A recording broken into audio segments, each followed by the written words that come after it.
Earlier I showed you these strainer screens that I have in my 4-inch strainers there at my offloading towers. Here's an older one that I pulled. You can see, and this one isn't horrible bad, but it's still pretty bad. It's got a lot of Teflon tape stuck in there.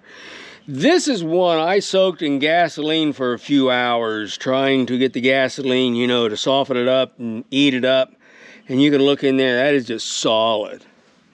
Well, last week I pulled 2 of these. They've been sitting outside. And I decided to go ahead and try running these through a sandblaster. I ran these through a sandblaster 3 times. Each one was either this bad, one was about this bad, and the other one was a little bit worse. Outside, looks pretty good, you know, it's not so bad, but down inside it's really not that bad, but it's got some dense pockets inside there, and it did not clean up as good as I had hoped that it would. This one here, right down in there, that is just packed.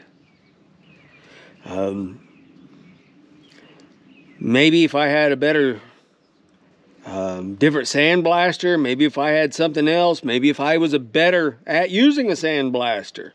But like I said, I ran it through 3 times, kept rotating these around, trying different angles. I came from both sides, inside, outside, 3 different times. Took them out, checked them.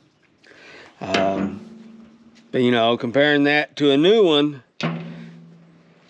until I get something better, I am not going to reuse any of those. I'm just going to keep swapping out with brand new and just spend the extra money. So I just wanted to show you that and just show you my efforts and just to give you an idea. Thanks.